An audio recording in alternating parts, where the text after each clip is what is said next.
if you could go back in time, of course you say, yeah, I wish I had invested in that company. But what was it that made you not do that? And are you at risk of missing something next time because of that? Or no, like, given all the information that you had back then, you would have made the same decision, and c'est la vie, you missed some, right? So I think you just have to be really deliberate and patient with yourself.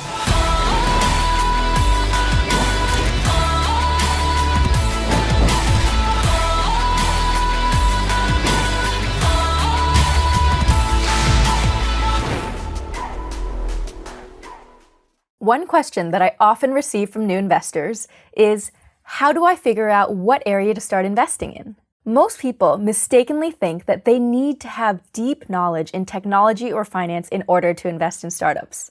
But the reality is there are many successful investors who aren't technically skilled in those areas, but they become successful because they invest in what they know, meaning they invest in areas where they already have experience. As you're trying to figure out your investment niche, ask yourself the following questions. What's your experience in life? What industry do you work in? What industries are you familiar with? Understanding your own expertise is the fastest path to finding your first great investment. In today's episode, you're going to hear from Cheryl Cheng, a seasoned investor and partner at BlueRun Ventures, about how she made her transition from being a generalist, investing across categories, to becoming a specialist, now focused solely on investing in her niche, digital health companies. You'll also learn about the top 3 questions she asks to evaluate the efficiency of a startup's operations, the 3 key things she looks for in a startup before she makes an investment, and how you can apply her learnings to your own investment journey. I hope you learn as much as I did in this episode. Let's get into it. I am here today with Cheryl Cheng. She is a general partner at BlueRun Ventures, a venture capital firm focused on seed and Series A opportunities. Cheryl, welcome to The Confident Investor. Hi, Lisa. Thanks for having me. I'd like to get started by just hearing a bit about your investing history and how you got started investing in the first place. Yeah, sure. So I started being an investor a couple years out of college. My investment bank, where I had worked as a mergers and acquisitions analyst, acquired a small venture fund kind of right at the peak of the first internet bubble. And I was recruited to join the West Coast team as we were opening the West Coast office. And so my job was to both source and evaluate opportunities for early stage investing. And so I always worked more on the institutional side of investing. And to be honest, I was really miserable in that role. I think it was a combination of things. One, I was investing during the biggest downturn. This was in 2001, and the internet bubble had just burst, and we were looking for new opportunities to invest in, which was hard. But secondly, what made it really hard was I had no personal context for what I was investing in. I had been an investment banker, and while I built great financial models, I had no context of how to start a business, how to run a business. And here I was supposed to evaluate businesses to see which ones were going to be winners. And I found that really, really challenging. But that's where I got my start. I think I was 23, 24. That's when I started.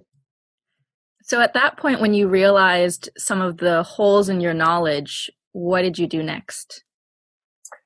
I went to business school, and I went with the goal of learning operations. So I went to Kellogg for business school. They have a great general management program, and they also have a really good marketing program. And it was at Kellogg that I realized that there was a whole world outside of technology. I am raised in the Bay Area. I went to Stanford. I drank the tech Kool-Aid. And that was all I knew. And even the investment banking and venture that I did was all in tech. So at Kellogg, I realized that there was this whole world of innovation and new products and brand that was outside of tech. And so when I left business school, I went to Clorox to do new products for a joint venture between Clorox and Procter and Gamble. And in that role, I kind of got to have this hybrid experience where I got to do innovation, which is what I loved about the tech world, that it was fast moving and changing all the time. And so I got to do innovation, but I also learned a lot of best practices from an operating perspective. So I worked for general managers and senior vice presidents who had been in the business for many, many years. They knew how to navigate these complex competitive industries, and I really got a chance to learn operations, and that's kind of how I started to fill in some of those gaps. Awesome. Do you think it's necessary for people to have that operational role and knowledge in order to be a good investor? Yes, I do. I absolutely do. I think that you need some kind of operating experience to understand not just, not because an investor should be prescribing to their investments, like how they should run their businesses, but the role of the investor is to ask questions, right? And you have to be able to ask the right questions to help your CEOs and your investments answer and think about what's going to be around the corner. And unless you've been an operator, it's very difficult for you to ask the right questions.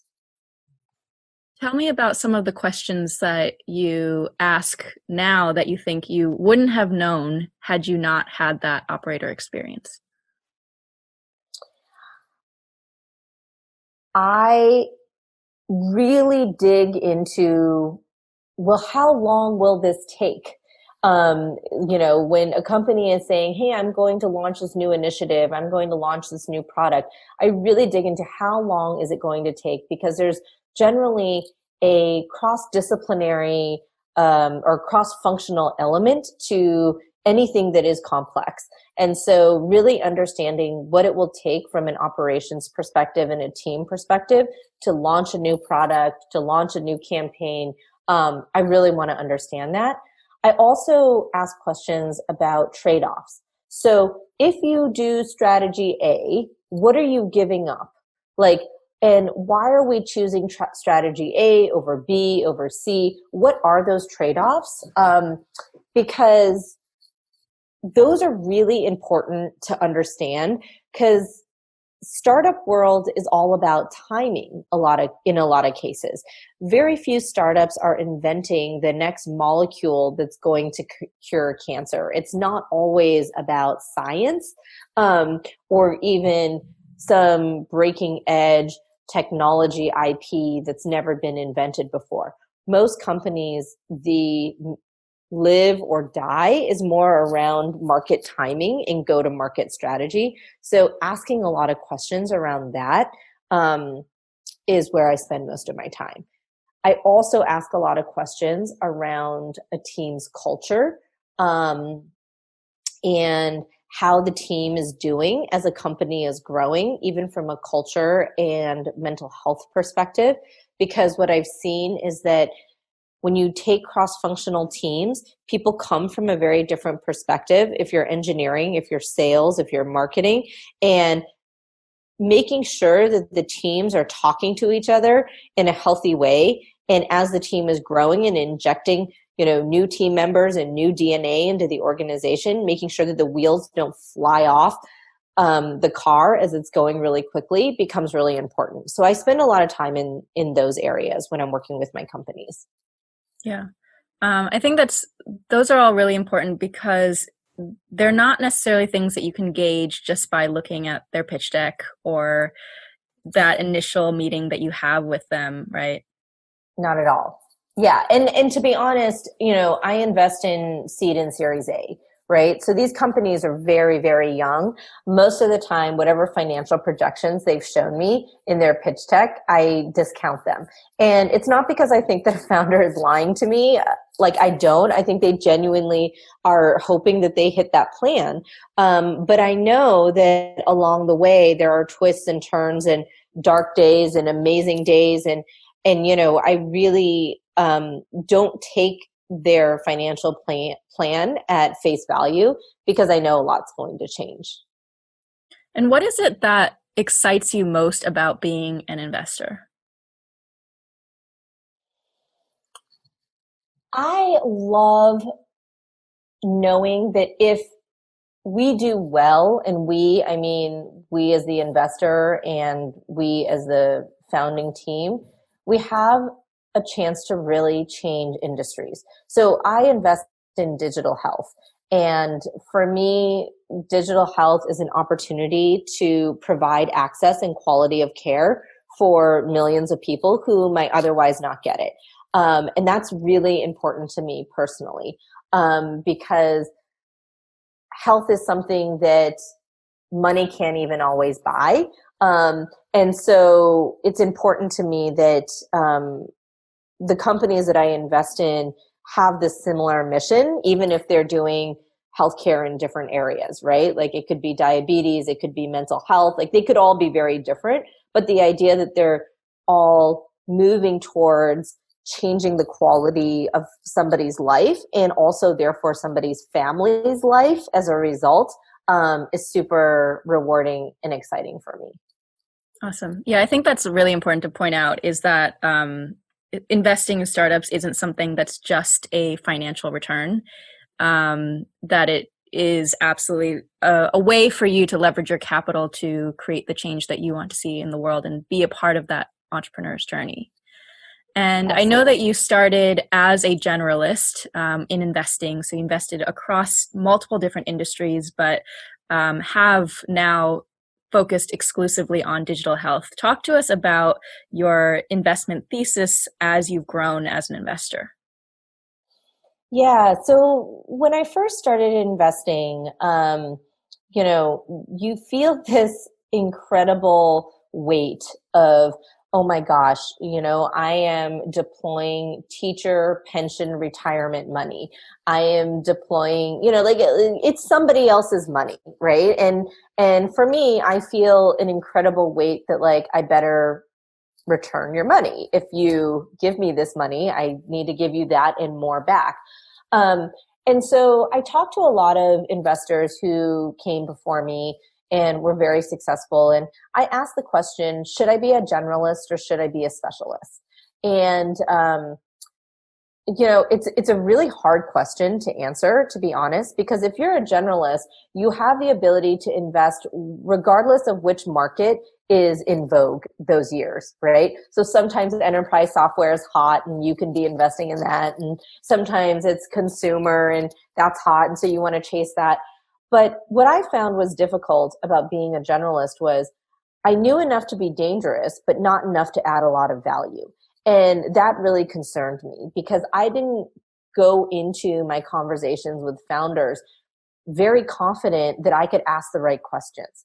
So that's what made me decide to switch from being a generalist to a specialist. Now, then the question is, well, why digital health, right? Why that specific area? And this gets a little personal for me. So I grew up with my grandmother living with us ever since I was 6 years old. And my grandparents came from Asia originally to visit. And then my grandfather passed away very suddenly. And my grandmother continued living with us because she wasn't going to live on her own. And having her live with us and really kind of having this like older generation person who was going through the healthcare system, as an older person really opened my eyes, unbeknownst to me, about what it means to be a caregiver. And we were always in some way a caregiver to my grandmother because she lived with us. While most of us as children don't think about caregiving for our parents until we're much older because hopefully your parents are relatively healthy while you're a child. A grandparent is another 20, 30 years older than that, right? So you experience it at a much younger age. And when my grandmother was going through Alzheimer's, I just saw all of the experiences that my family went through to make sure that we provided her with the best care. And fast forward, 15 years later, 10 years later. And I had my daughter. And when my daughter was 14 months old, we realized that she had an eye condition that required surgery. And I remember sitting in the doctor's chair with her in my lap and him telling me that my daughter needed surgery. And I just remember the tears just falling because I thought, how could my baby, who looks so perfect and is so perfect, need surgery? And I kept thinking, I'll go under the knife instead of her, which is like not a possibility. And I spent the next 6 months after that diagnosis going to all these different hospitals, getting second opinions, third opinions, like, like whatever I could get to like hopefully find a doctor to tell me that my daughter didn't need surgery. And in that time, I saw what the healthcare experience was for so many patients because I shared that waiting room with them. Like I would take an entire half day off of work to sit and wait in a waiting room for 3 hours to see, a pediatric specialist for 20 minutes. And not a lot of people have that flexibility or luxury to do that. So I really started finding ways to actively participate in the healthcare system, even before I started investing in it.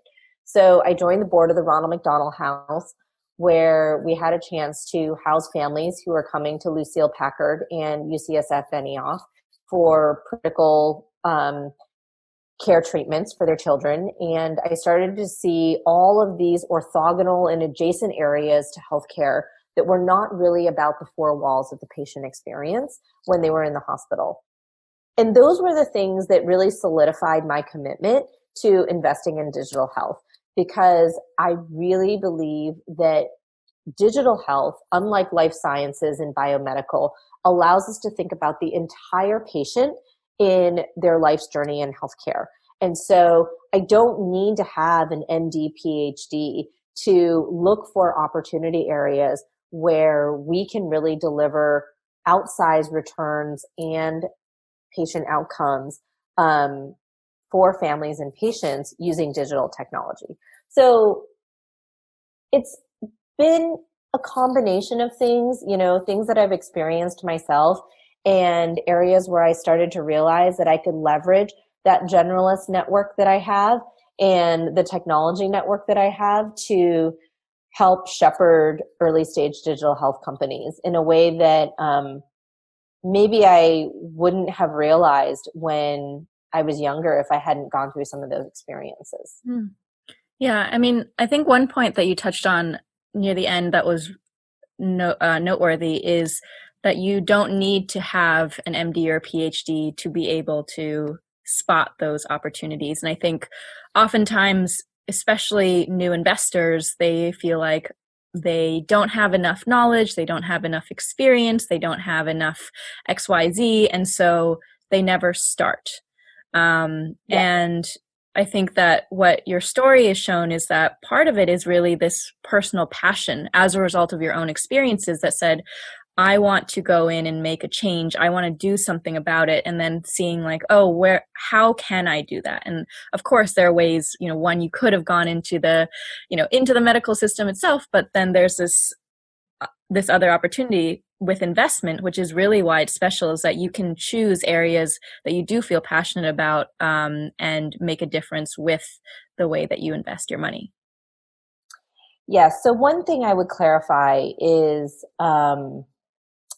investing is very much about financial returns, right? Like if there are areas that you're passionate about, you have many areas to put your money to work, right? You could do philanthropy, which I do also really encourage people to do. But you're not looking for a return on your dollars with philanthropy, right? But investing, you are looking for a return on your dollars. So I think passion is the beginning, right? Because that is what fuels you to get up every day, every year for 10 years and say like, I'm going to work on this business. So you do need to have that. But on top of that, I think you have to find areas where you think you can add value, right? So dollars, I think, are actually a relatively commoditized thing. Of course it takes guts to write like your first $5,000, $10,000 check. But I think that money is actually very commoditized, where I really think about it. when I invest is, yes, I'm going to deploy this number of dollars into your business, but how much of my network, of my expertise can I also deploy? And do I think that I can be one element of shaping the future of this business? So I would really say that, to be a good investor, you need to have the insight, you have to have the passion, but you also have to have a reason for adding value to the things that you're investing in. Unless you're doing things like public stocks, right? Which are different because you don't have any ability to impact that anyways. So then it's really more around, insight and financial analysis. But early stage companies, I do really encourage investors to think about where they can add the most value. So given early stage and the difficulty of putting confidence into their financial model, especially early on, at what point do you start really taking a look at where their numbers are? So I actually look at their numbers pretty early on. So I don't like to take a lot of technology risk. So I don't invest in like pre-seed. So I won't invest in a company where founders come to me with a PowerPoint presentation and say, we're very technically smart people and we're going to try to build this faster, better engine for XYZ. That has both technology and market risk for me. And because I am not a technical investor, I know that, one, I cannot help you at this phase, but two, I'm not sure I know how to evaluate your technology or your idea for a technology as well as other people. So where I invest is right when people have a prototype, they've gotten into the hands of some users, and they can start generating some data. Now, companies usually when they come to me are not generating a ton of revenue. So there is definitely some market risk when I invest. There's a lot. But what I look for the most is engagement. So I really want to understand if the users that you do have, even if there's just, 1,000 of them, a few hundred of them, that they are renewing their contracts, that they, continue to use your product, every day or every week or, whatever the key metric is for your business, and every business is different. I'm really looking at engagement, because from there, that you have nailed a consumer or user insight that makes people want to open up their wallets or give you their time, both of which are really valued resources to a user. So that's what I look for the most, more so than top line revenue. And at what point did you start gaining confidence in your own investing capabilities? Oh gosh. I mean, that I don't even think I have full confidence now, if I'm going to be honest, right? I think that being an investor is a really humbling experience. And I actually think that it is those who stay humble who will be the most successful. Investing is not gambling, right? Like, you can't think, I know for sure that this is going to be successful. And so therefore I'm going to put money in it. Or if I put money in it, then therefore I will for sure make this company a success. Neither of those are good formulas. So I actually think I will always have this moment of uncomfortableness, like every time I write a check. And that uncomfortableness will be what fuels me to continue to ask questions, turn over every stone, really maniacally focus on whether we are making the right move all the time. I think if you, as an investor, can't challenge yourself, I guess, to always be asking those questions, somebody else will do better than you. However, I will say the first checks, it took me a while. Like, I passed on a number of deals that I think maybe in hindsight, if I had been more experienced at the time, maybe I would have pounded the table more to uh, to get those done. I remember very early in my um, investing time at BlueRun, I looked at a company. I met with a woman named Julie, who started a company called The Real Real. And when I was a generalist, and it was very interesting because I had a gut feeling it was going to do well, and I was sort of the consumer, but not really. And I didn't have the guts, right? And and my partners didn't fully understand the business. There was a lot of question about whether inventory would dry up. There were a lot of questions, but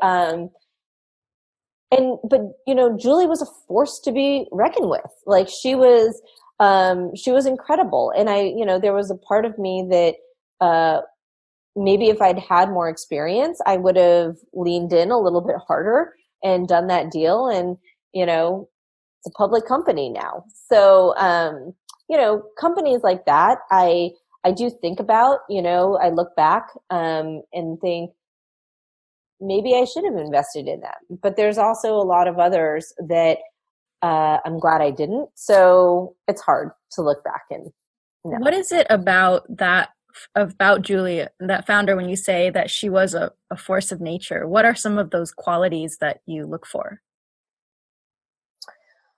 Well, so Julie had a lot of operating experience, right? She had started another company before in the first internet bubble. She learned a lot of lessons from that. And ultimately, I like founders who have operating experience, because I do think that there is so much to building a team and building a company, and you need people who have seen that rocket ship before, or have been a part of a team. They don't have to have been the CEO, but they've seen it from the inside.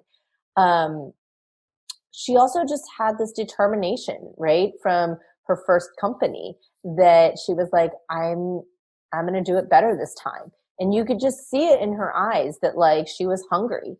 And I really respected that. Like I continue to respect founders who come to me with a personal story about why this is going to be their life's work. Like, this is it. There is nothing else they're going to do. And the reality is that really smart founders could do a ton of other things, right? Like they could get jobs at some of the best companies. And so my job is to figure out, as an investor, are you starting this company because this is your life's work? Or are you starting this because you're kind of unemployable and there's nothing else that you could do, so you're going to start a company, right? Like that's like my job is to kind of like parse that out before I write a check. But I am very founder driven because I'm an early stage investor. And to your point, there's not a lot of numbers for me to run. Like I can't run discounted cash flow. Like I can't, the sales playbook isn't built yet. There's a lot of things I can't sink my teeth into for diligence, but I can really look at the team, and I look at whether their personality and my personality match, and whether we can have a really great professional marriage for the next 5, 7, 8 years, because that's how long these investments take if they're going to be really successful. Yeah. What advice do you have for new investors who are considering making their first investments? Yeah, so I think there's a couple things. If you're investing off of a platform, the way I started with my first venture fund and then at BlueRun, it's very different. I think for that, it is really developing muscle memory for being able to write significant checks. And, most institutional investors are writing at least kind of $500,000 checks. And really seeing a lot of companies working with your partnership to understand like How does each person in your partnership think about making decisions? What does that look like in developing your own philosophy? Also, institutional investors generally care about percentage ownership when they invest. So you are handling a portfolio of, I would say, at most 8 to 9 boards if, your firm does that. And so the way you think about investing is a little bit different. Now, if you're doing personal investing, that's a totally different game, right? That is going to be about looking at your financial situation and saying, one, like, how much can I afford to invest, knowing that I may not get any money back for years and there's no liquidity in private investing. So you have to really understand that. And then deciding, how will I chunk up my investments? So if I have $20,000 to invest, I will do it in $5,000 chunks, right? $10,000 chunks, or like one $20,000 chunk. And you have to be disciplined, even as an individual investor, on how many investments you make and timing that cash flow to come back. Now, as an individual investor, somebody once gave me the advice that, like, you have to dispel everything that you've learned from being an institutional investor when you do individual investing, because most people won't have an unlimited amount of cash to keep investing and holding on to your positions forever. So you may invest at a certain stage, let's say like seed, or maybe even pre-seed. And by the time the company raises like a Series B, you might be at like 4 or 5x your money. And you may say, all right, I'm going to take these chips off the table so that I can reinvest in a group of new things that are coming up. Now, this company may eventually go on to become a public company, and you could have made a lot more, but there's this opportunity cost for you as an individual investor on, do I want to sit out of the market for deploying more money over the next 4 or 5 years because I'm waiting for this one company to go public, right? So I think individual investors just really need to manage their investment cash flow a little bit more carefully, unless you put something aside for yourself that says, okay, every year I'm going to allocate $20,000 or $10,000 of my money. And so I'll always have this cash flow of investable dollars. And I would say the other challenge for getting started is access, right? So how do you get access to some of the best deals? And you can't just be like, oh, my friend's brother's best friend from college told me that this is going to be a hot deal. No, right? Like most individual investors cannot spray and pray. I think you have to pick the areas that whatever industry you're working in. Like, I don't care. Like, it could be in consumer packaged goods. It could be in semiconductors. Like, whatever you're strong in, invest in that sector, because you know how to evaluate those deals, and start there and then start bridging out and like building a reputation for yourself around being a good investor in sectors that you know. I would not invest in something that you have no idea what that is or who is behind it. So as an individual, it seems like the focusing on one particular area is really important, rather than just doing a generalist approach, especially if that's not something you can afford to do. Absolutely. Yeah. I mean, like, look, if you're a billionaire, of course you can do it, but you probably also have a family office that has employed like a bunch of people who are doing that for you, right? But for most people who are starting to get into investing, that's hard. Another thing that I would actually encourage, which I'm actually thinking about doing this even with my children, is to start with public company investing and evaluate the public companies like you would a private company. Like, actually dig into their management team and, like really listen, like read their earnings reports, and, not just be like, oh yeah, like that stock seems to be doing well, it's trending up. Like, understand their products, use their products, right? Because that's what we do as a private investor. Like, we use their products, we try it, we really, so the good thing with starting with the public markets is that there's tons of liquidity, right? You could buy one share of Apple if you wanted to, right? Like, and you can get in and out, and you can start developing that muscle memory and also that emotional resilience of watching your investments go up and down. Because that can be really nerve-wracking. And so one area is potentially just to start with public markets and then move into private markets. And you could just, again, be disciplined and say, I will set aside 50% of all of my gains from the public market to start building a little nest egg for private investments, right? Like create that portfolio approach. When I talk to some of our investors who are pension plans and, endowments and whatever, they have a whole portfolio of public and private. And usually private, particularly venture, is no more than like 20-25% of their portfolio. And those are for groups that are pretty aggressive with private. And so for individual investors, I also recommend that you create a portfolio approach, right? And public markets are a good way to get in and out of stuff and start to develop that muscle memory.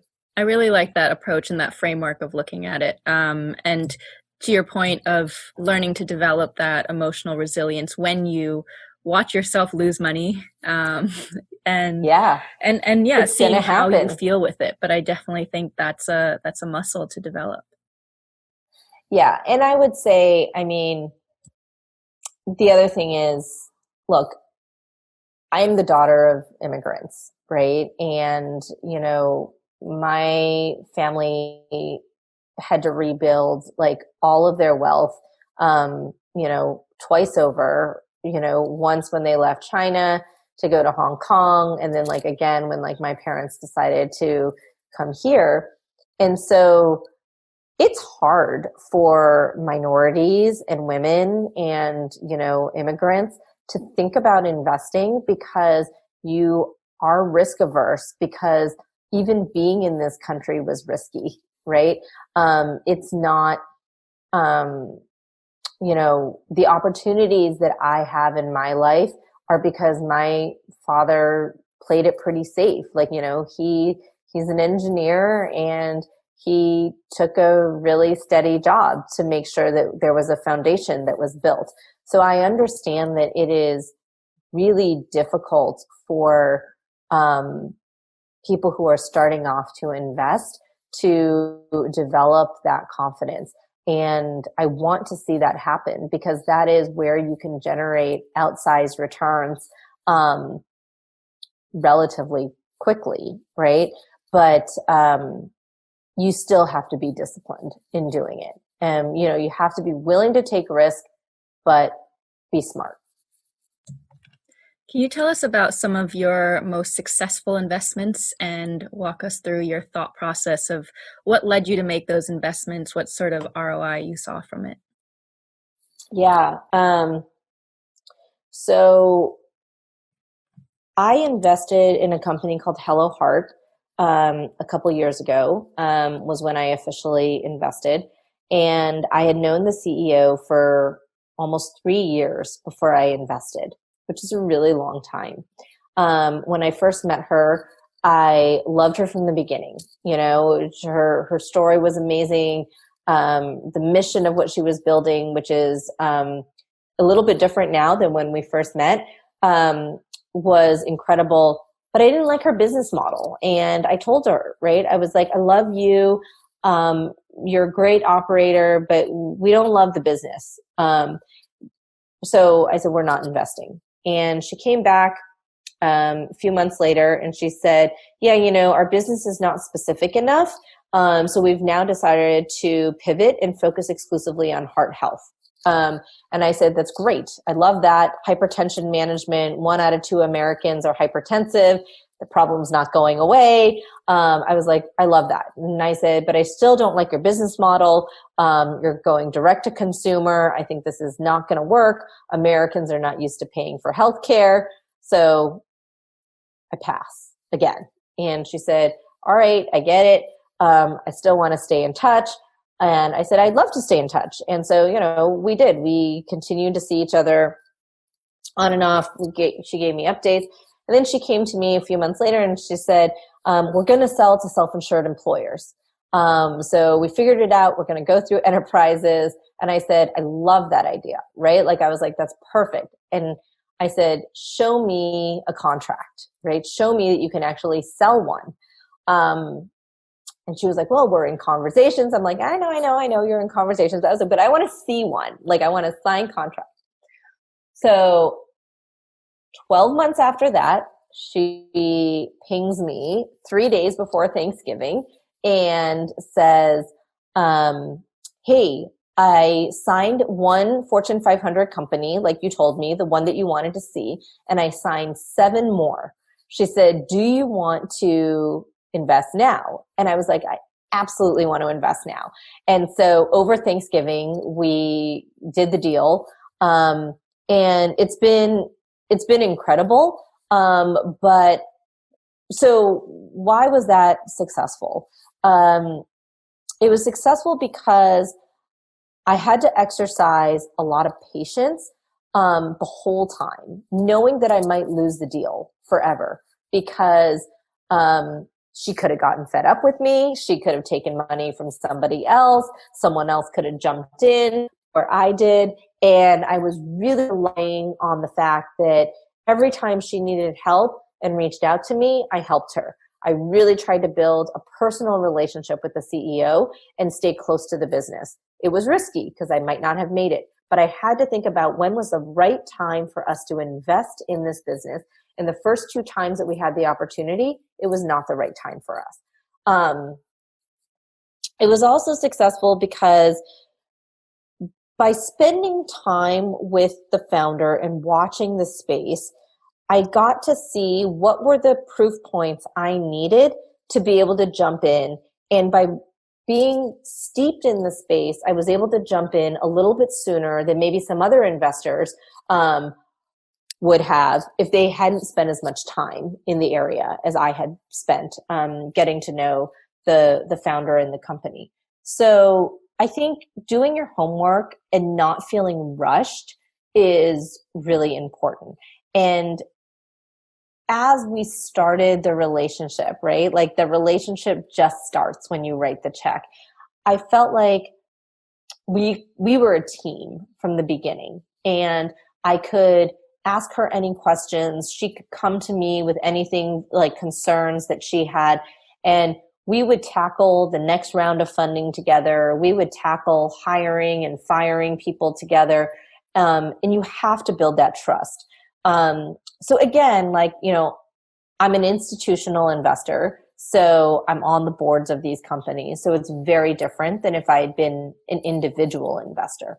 But that investment has been really successful, not just because the revenues have grown, multiple tenfold since we invested, and the space has just exploded, but it's also been this really healthy working relationship that I've had with the CEO, which just makes it all the more amazing to see her succeed and do well. Awesome. I mean, I think what I'm hearing just as a trend over your investing career is that it's really it's a team sport, right? It's just as much about how much you can add as what that founder can add to your portfolio as an investor. Yeah. I mean, at the end of the day, as an investor, you are a minority shareholder in a business. So it doesn't matter how much, VCs or investors say, like, I control the business. Like, more often than not, you do not, right? Nor should you, actually, right? Because your time does not scale if you are owning, majority of a company. Then basically the CEO is working for you. And that value equation doesn't really work out. Like, the whole beauty of investing is to leverage the idea of a portfolio. And to do that, you have to understand what is your role in this investment, and and what is your role to the founder and the CEO. And on the flip side, are there particular investments that you did do that you felt like didn't yield the returns that you wanted to, and what did you learn from that? Yeah, of course there are. Sadly, you probably have ones that you'll have more that won't perform to your expectation than you will have the ones that like exceed your expectation. So every investor has them, and anybody who says like, no, every single one of my investments became amazing, I'd love to meet that person. I think there have been a number of things that have not worked. I think the one thing that is pretty consistent in companies that have not performed as well as I would like is team. More companies end up either stalling out their growth or not succeeding because of team dynamics more than anything else. In technology businesses, it's rarely because the code couldn't be fixed, right? Like you can fix code. So team dynamics, I think, has been one. The other has been market timing. Is often does not always work out the way that you would have liked. So usually it's because the market timing, you just missed it. Like it's too far out. So you have to fund the company for a really long time where it's not going to generate, any money or any customers. Or the value proposition that you chose for the market is not what is going to win. And so the time it takes you to pivot and to change and, find that right insight, you run out of money. So I would say like market timing is the other big one. And then I think the last thing is, look, we're human. And so it's easy to get excited about what everybody else is getting excited about. But what I've found is that often the deals that have a lot of social hype around them, like, oh, this is the hot deal. Often those don't always work out as well as the silent, stealthy ones that like kind of come out of nowhere and end up being wildly successful. So you just have to get really comfortable with the fact that when you're investing, it may not be, the belle of the ball that week or that quarter, but that doesn't necessarily mean that it's not going to be a wild success. Yeah. And I'm just curious because it seems like, this is really something that, you're really passionate about and you really do want to create a change in. And I wouldn't say that's true for a lot of investors, but I think that's what the most successful investors do have, is like truly a personal interest in it. But what would you be if you weren't an investor? I would go back to being an operator for sure. I love working in teams. I love feeling like, I worked in consumer packaged goods, right? So our products are on every shelf in, every Target, Walmart, whatever. It's in like one out of every, 2-3 homes in America. Like I love that. Like my favorite part of being an operator was doing in-home visits and really understanding the psychographic motivations of, for example, I worked in food storage, which is like, Tupperware containers and things like that, which seems so, ordinary. But when you would go into someone's home and you would listen to them talk about feeding their family, which is deeply personal, right? And why was it important to keep food fresh?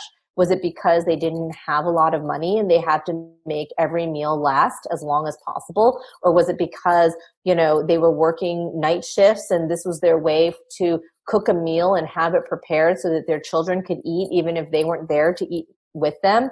There were all of these stories. And, if I wasn't an investor, I would go back to being an operator. I would go back into being able to be on the side where I was pushing new products that could really make people's lives easier, better, more delightful from the operating side. Awesome.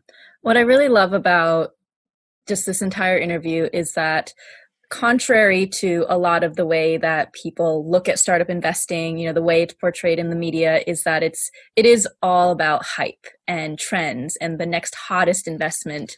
But I think it's clear that the way you succeed as an investor long term is to really do your research and become an expert with focus and consistent effort into understanding exactly what it is that you want to make a difference in. That's what I'm hoping. So, I mean, that's the strategy that I've taken, right? And it takes a long time, I would say, for everyone who's thinking about becoming an investor. I absolutely encourage it, but I would say be patient with yourself, because it takes a really long time to know if you're a good investor, and along the way you will make some bad decisions, and you have to learn from those decisions in a unemotional, very objective postmortem way. And we used to do this at Clorox. Like, we would do postmortems, right? So like, why did this product fail? Why is this product not hitting its projections? And those postmortems are really healthy to do. And I don't know how often investors do it in a team. You kind of push yourselves to do it a little bit more, but even as an individual investor, right? Like, you have to push yourself to do that postmortem and learn from every investment, both good and bad, and also the ones that you chose not to invest in that ended up being really successful, right?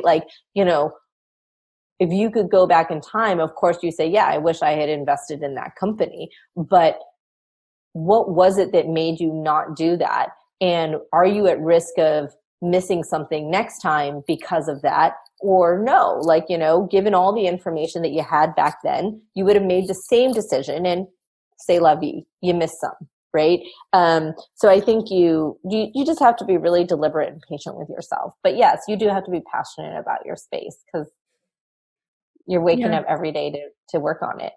Yeah. And I love that takeaway too that you just mentioned. Is I think a big part of it is not taking it personally, right? Like, if you don't succeed and one investment fails, it's not a reflection on your value as a human being. It's just, it's a decision, it's a learning process, and you're becoming more and more of an expert. Yep. Yeah. Awesome.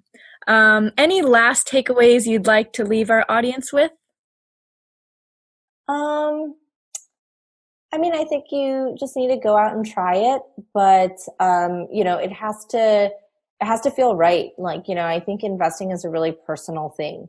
And so, you have to feel that you really have the financial freedom to do it. Because I really would hate to see people put themselves in a financial position that is untenable. So and if you can't do it personally, but you really want to learn to be an investor, then figure out how you can, be part of a syndicate, or, join a platform like a venture firm or something like that, where you can start to develop that expertise. Awesome. But yeah. Cool. Well, thank you so much, Cheryl. This was super helpful. I really appreciated your thought processes and your frameworks, and everything that you shared to help us all invest with more confidence. Thank you for having me.